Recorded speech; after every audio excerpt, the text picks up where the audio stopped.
अब पांचवा भाग परमहंस योगानंद द्वारा रचित योगी कथामृत से गंध बाबा के चमत्कारी प्रदर्शन। इस संसार में हर वस्तु की एक विशेष ऋतु और हर काम का एक समय होता है। अपने मन को सांत्वना देने के लिए सोलोमन का यह ज्ञान उस समय मुझे प्राप्त नहीं था। घर से बाहर जहाँ कहीं भी घूमने जाता मेरी आंखों के अपने इर्द गिर्द मेरे लिए नियत गुरु को ढूंढती रहती, परंतु मेरी हाई स्कूल की पढ़ाई पूर्ण होने तक मैंने उनसे भेंट नहीं हो सकी। अमर के साथ हिमालय की ओर पलायन और श्री युक्तेश्वर जी के मेरे जीवन में आगमन के महान दिवस के बीच 2 वर्ष व्यतीत हो गए। इस बीच मैं अनेक साधु संतों से मिला। कंद बाबा, बाग स्वामी, नागेंद्रनाथ भादुड़ी, मास्टर महाशय और विश्वविख्यात बंगाली वैज्ञानिक जगदीश चंद्र बोस। कंद बाबा के साथ मेरी भेंट की 2 भूमिकाएं थी। इनमें से एक सामंजस्यपूर्ण थी और दूसरी विनोदपूर्ण। ईश्वर सरल है, अन्य सब कुछ जटिल है। प्रकृति के सापेक्ष जगत में निरपेक्ष मूल्यों की आशा मत करो। जब मैं मंदिर में काली माता की मूर्ति के सामने मौन खड़ा था, तब यह दार्शनिक निष्कर्ष कोमल स्वर में मेरे कानों में प्रविष्ट हुआ। पलटकर मैंने देखा तो मेरे समक्ष एक लंबे कद का व्यक्ति खड़ा था, जिसके कपड़ों से या उनके अभाव से ऐसा लगता था कि वह कोई पारिव्राजक साधु था। आपने सचमुच मेरे विचारों के संभ्रम को जान लिया। मैं कृतज्ञतापूर्वक मुस्कुराया। प्रकृति के कल्याणकर और भयंकर रूपों की उलझन ने, जिनका प्रतीक काली है, मुझमें अधिक बुद्धिमान लोगों को भी असमंजस में डाल दिया है। बहुत ही कम लोग उनके रहस्य का भेद पाते हैं। अच्छा और बुरा तो प्रत्येक मनुष्य की बुद्धि को चुनौती देने वाली वह पहेली है, जिसे जीवन ने उनके सामने एक स्फिंक्स की भांति रख दिया है। इस पहेली को सुलझाने का कोई प्रयास भी किए बिना अधिकांश लोग अपनी मृत्यु के रूप में इसका दंड भर देते हैं। यह दंड आज भी उतना ही लागू होता है जितना थीब्स के दिनों में था। कभी कभार एक हाथ अत्यंत उच्च व्यक्तित्व पराजय अस्वीकार कर देता है। द्वैत की माया से वह अद्वैत का अविभाजित सत्य खींच लेता है। आपके शब्दों में दृढ़ विश्वास दिखता है महाराज। ज्ञान प्राप्ति के तीव्र दुखदायी मार्ग अर्थात सत्यनिष्ठ आत्मनिरीक्षण का मैंने दीर्घकाल तक अभ्यास किया है। आत्मपरीक्षण या अपने विचारों पर निरंतर निर्मम दृष्टि रखना एक कठोर और झकझोरने वाला अनुभव है। यह बलवान से बलवान अहंकार को भी चूर चूर कर देता है, परंतु सच्चा आत्मविश्लेषण गणित के नियमों की भांति सिद्ध पुरुष उत्पन्न करने का कार्य करता है। अपने विचारों से अति प्रेम एवं व्यक्तिगत मान्यताओं में दृढ़ता का मार्ग अहंकारियों का निर्माण करता है, जो ईश्वर और सृष्टि की अपने ढंग से व्याख्या करना अपना अधिकार समझते हैं। ऐसी अहंकार युक्त मौलिकता के सामने तो सत्य निश्चित ही विनम्रता पूर्वक पीछे हट जाता है। मैंने कहा, मुझे इस चर्चा में आनंद आ रहा था। मनुष्य जब अपने दुराग्रहों से मुक्त नहीं हो जाता है, तब तक वह किसी शाश्वत सत्य को नहीं समझ सकता।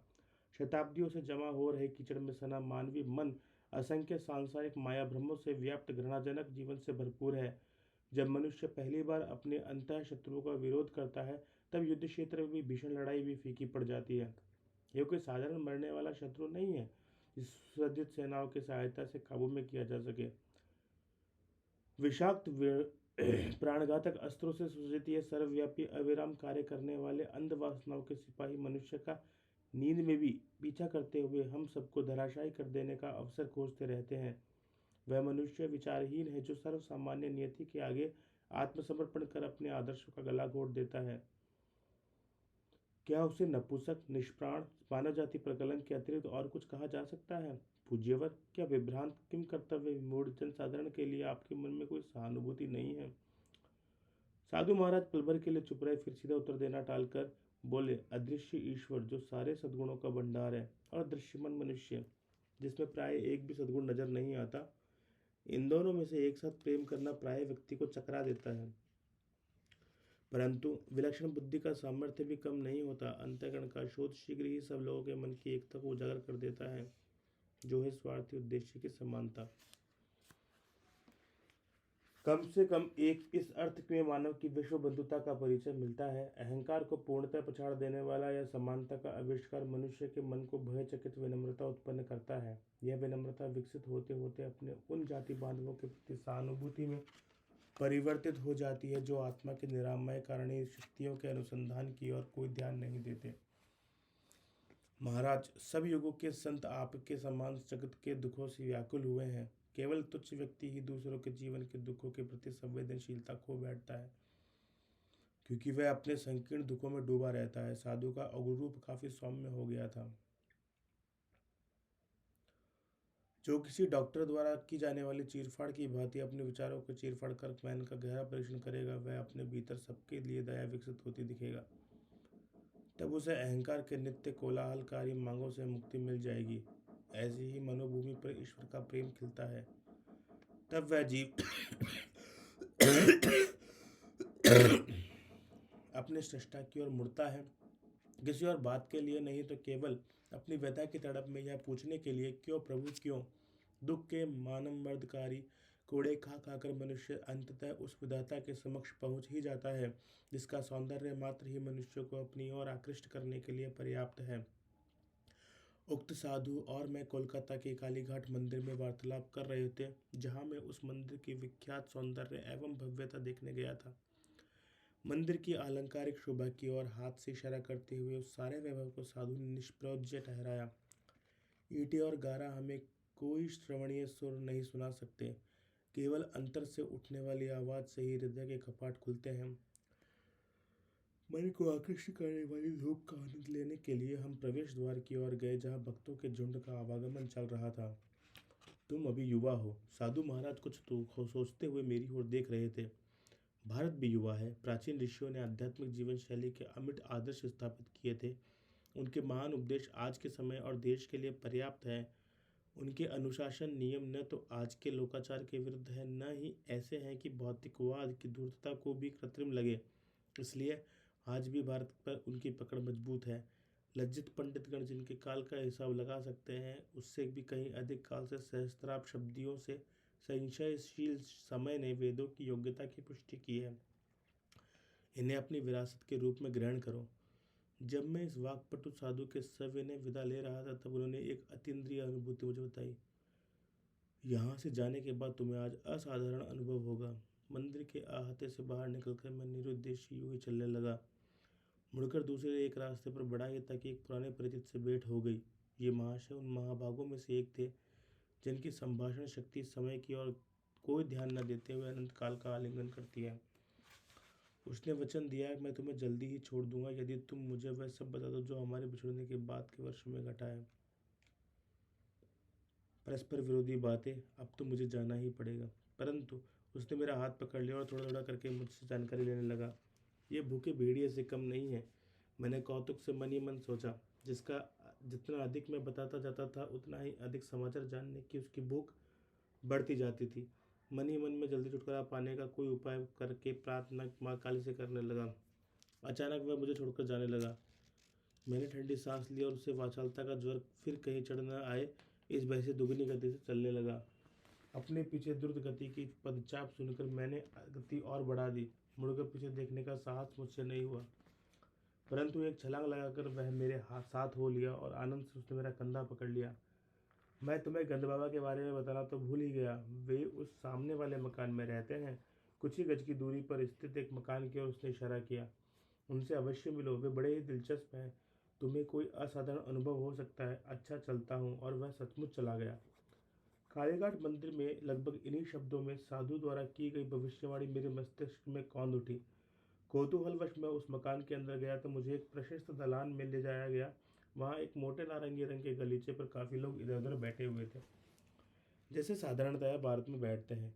एक आदर फुसफुसाहट मेरे कानों से टकराई। वहाँ जो चीते की खाल पर बैठे हैं, वही गंद बाबा हैं। वे किसी गंधहीन फूल में किसी भी फूल की प्राकृतिक सुगंध भर सकते हैं। यह किसी मुरझाए फूल को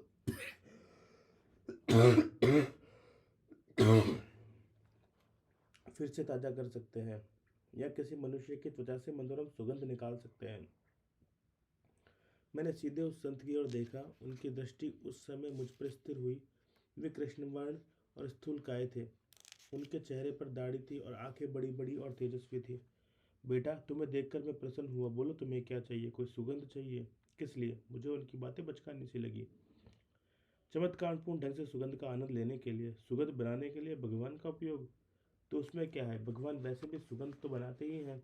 जी हाँ, परंतु वे हर बार ताज़ा सुगंध लेने के लिए और लेने के बाद फेंक देने के लिए फूलों की कोमल पंखुड़ियों रूपी शीशियों का निर्माण करते हैं। क्या आप फूलों का निर्माण कर सकते हैं? हाँ, परंतु साधारणतः मैं सुगंध ही निकालता हूँ। तब तो इत्र के कारखाने बंद हो जाएंगे। मेरी ओर से उन्हें अपना धंधा करते रहने की अनुमति है। मेरा अपना उद्देश्य तो केवल ईश्वर की शक्ति दिखाना है। महाराज, क्या ईश्वर की शक्ति का प्रमाण देना आवश्यक है? क्या वे सकल विश्व में सर्वत्र अपने चमत्कार नहीं कर रहे हैं, परंतु उनकी अनंत सृजनात्मक विविधता में से कुछ तो सृजनात्मकता हमें भी प्रकट करनी चाहिए। यह सिद्धि प्राप्त करने में आपको कितना समय लगा? 12 वर्ष। दैवी शक्ति से केवल सुगंध बनाने के लिए? हे महात्मन, मुझे तो लगता है उन सुगंधों के लिए आपने 12 वर्ष व्यर्थ गंवा दिए, जिन्हें आप किसी भी फूल वाले की दुकान से कुछ ही रुपए में प्राप्त कर सकते हैं। फूलों की सुगंध उनके साथ ही चली जाती है, मृत्यु के साथ भी सुगंध चली जाती है। मैं किसी ऐसी सुगंध की कामना क्यों करूं जो केवल शरीर को सुख देती है? दार्शनिक महाशय, तुमने मेरे मन को प्रसन्न कर दिया। अब अपना दाहिना हाथ आगे बढ़ाओ। उन्होंने आशीर्वाद मुद्रा में अपना हाथ उठाया। मैं गंध बाबा से कई गज दूर था। कोई अन्य व्यक्ति भी मेरे इतने निकट नहीं था कि मेरे शरीर का स्पर्श कर सके। मैंने अपना हाथ आगे बढ़ाया, जिसे उस योगी ने छुआ तक नहीं। कौन सी सुगंध चाहिए? गुलाब। तथास्तु। मैंने आश्चर्य का ठिकाना ना रहा जब मेरी हथेली के मध्य से गुलाब की मधुर सुगंध तीव्रता के साथ निकलने लगी। मैंने मुस्कुराते हुए पास ही की एक फूलदानी में एक गंधहीन श्वेत पुष्प निकाल लिया। क्या इस गंधहीन फूल में चमेली की सुगंध भरी जा सकती है? तथास्तु। तत्क्षण उस फल से चमेली की सुगंध उठी। मैंने चमत्कारी संत का धन्यवाद दिया और उनके एक शिष्य के पास जाकर बैठ गया। उस शिष्य ने मुझे बताया कि गंध बाबा ने, जिनका नाम स्वामी विशुद्धानंद था, तिब्बत के एक योगी से उन अनेक आश्चर्यजनक सिद्धियां प्राप्त कर ली थी। उसने मुझे यह भी बताया कि उस तिब्बती योगी की आयु 1000 वर्ष से अधिक थी। उस महान गुरु के शिष्य गंध बाबा हमेशा केवल साधारण उच्चारण से सुगंध निर्माण नहीं करते, जैसा तुमने अभी देखा है। व्यक्ति के स्वभाव के अनुसार वे भिन्न भिन्न पद्धतियां अपनाते हैं। बाबा असामान्य हैं। कोलकाता के अनेक पढ़े लिखे लोग उनके शिष्य हैं। मैंने मन ही मन निश्चय किया कि मैं उन शिष्यों की संख्या में अपने को जोड़कर उस संख्या की और अधिक वृद्धि नहीं करूंगा। गुरु का अक्षरशः असामान्य होना मेरे मन के अनुकूल नहीं था। विनम्रता से गंध बाबा के अभिवादन कर मैं वहां से निकल पड़ा। घूमते घूमते घर जाते हुए मैंने उस दिन की 3 विविधतापूर्ण घटनाओं के विषय में सोच रहा था। मैंने जैसे ही घर के द्वार से अंदर प्रवेश किया, मेरी बहन उमा सामने ही खड़ी थी। क्या बात है, आजकल तुम इत्र के बड़े शौकीन बनते जा रहे हो। बिना कुछ बोले मैंने अपना हाथ आगे बढ़ाकर सूंघने का इशारा किया। कितनी मोहक गुलाब की सुगंध, और यह असाधारण रूप से तीव्र भी है। यह सोचते हुए कि यह तीव्र रूप से असाधारण है, मैंने चुपचाप दैवी रूप से सुगंधित किया हुआ फूल उसकी नाक के नीचे रखा। ओह, चमेली मुझे बहुत पसंद है। उसने फूल छीन लिया। जिस फूल के विषय में उसे अच्छी तरह ज्ञात था कि वह गंधहीन होता है, उसी फूल में से चमेली की सुगंध आते देखकर जैसे जैसे वह उसे सूंघती जाती, वैसे वैसे उसके चेहरे पर विनोदी लगने वाले संभ्रम के भाव प्रकट होते जाते थे। उसकी इसी प्रतिक्रिया ने मेरे मन से रहा सहा संदेह भी मिटा दिया कि हो सकता है गंध बाबा ने मुझ पर आत्मसम्मोहन का प्रयोग किया हो, जिससे केवल मैं ही सुगंध का अनुभव कर सकूं।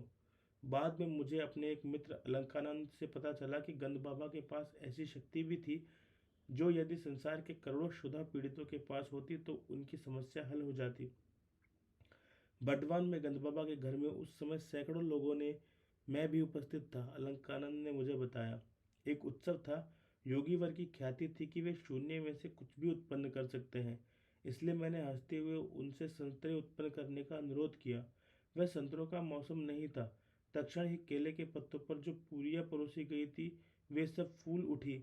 हर पूरी की पपड़ी के भीतर एक एक छिला हुआ संतरा आ गया। मैंने कुछ सहमे सहमे मन से अपने संतरा खाना शुरू किया, परंतु वह बड़ा ही स्वादिष्ट था। कई वर्षों बाद आत्म साक्षात्कार के बल से मैं गंध बाबा के चमत्कारों के रहस्य को जान गया। खेद इस बात का है कि वह विधि विश्व के क्षुधार्त मानव झुंडों से पहुंच से बाहर है। मनुष्य को शब्द, स्पर्श, रस, रूप, गंध की जो विभिन्न इंद्रिय भूतियां हैं, वे इलेक्ट्रॉन्स और प्रोटॉन्स की स्पंदनात्मक विविधता के कारण होती है। उनके स्पंदनों को पंचपात्र नियंत्रित नहीं कर सकते। ये पंच प्राण आणविक ऊर्जाओं के भी सूक्ष्मतर होते हैं और प्रज्ञायुक्त 5 विशिष्टि संवेदी तन्मात्राओं से युक्त होते हैं। गंध बाबा कुछ यौगिक प्रक्रियाओं के बल से इस प्राण शक्ति के साथ समरस होकर प्रणिकनिकाओं की स्पंदन रचना में परिवर्तन लाने में और इस प्रकार इच्छित परिणाम प्राप्त करने में समर्थ थे। उनके गंध, फल और अन्य चमत्कार केवल सम्मोहन द्वारा उत्पन्न आंतरिक संवेदन नहीं होते थे, बल्कि लौकिक स्पंदनों के वास्तव में मूर्त रूप होते थे। सम्मोहन विद्या को डॉक्टरों द्वारा छोटी छोटी शल्य क्रियाओं में उन लोगों पर प्रयुक्त किया गया है जिनके लिए बेहोशी की दवाएं खतरनाक हो सकती है, परंतु जिन पर बार बार सम्मोहन का प्रयोग किया जाता है वह उनके लिए हानिकारक होता है। इसका हानिकारक मनोवैज्ञानिक परिणाम कालांतर में मस्तिष्क की कोशिकाओं की रचना में गड़बड़ उत्पन्न कर देता है। सम्मोहन दूसरे की चेतना के क्षेत्र में अनाधिकार प्रवेश है। इसके अस्थायी आभासों में ईश्वरानुभूति संपन्न पुरुषों द्वारा किए गए चमत्कारों में कोई समानता नहीं है। ईश्वर में जागृत हुए सच्चे सत्य नित्य सृजन करने वाले उस विराट स्वप्न दृष्टा के साथ अपनी इच्छा को मिलाकर इस स्वप्न सृष्टि में परिवर्तन करते हैं। जैसे चमत्कारों का प्रदर्शन गंध बाबा करते थे, वैसे चमत्कार दिखाने से लोग आकर्षित तो होते हैं, परंतु आध्यात्मिक दृष्टि से उनका कोई लाभ नहीं होता। मनोरंजन के अतिरिक्त उनका कोई प्रयोजन नहीं होता। अतः ईश्वर की यथार्थ खोज से ये साधक को पथच्युत कर देते हैं। असाधारण शक्तियों के आडंबरपूर्ण प्रदर्शन की सिद्धजनों ने निंदा की है। फारस के संत सबू सईद ने जल, हवा और अंतरिक्ष पर अपनी चमत्कारिक शक्तियों की सत्ता का अभिमान करने वाले कुछ फकीरों का उपहास किया था। मेंढक भी पानी में आराम से रह सकता है, अबू सईद ने सौम्यता से उपहास करते हुए कहा था। चील कौवे आसानी से हवा में उड़ सकते हैं। शैतान पूर्व में भी है और पश्चिम में भी। सच्चा मनुष्य वह है जो समाज में सदाचार का पालन करता हुआ रहता है। क्रय विक्रय करते हुए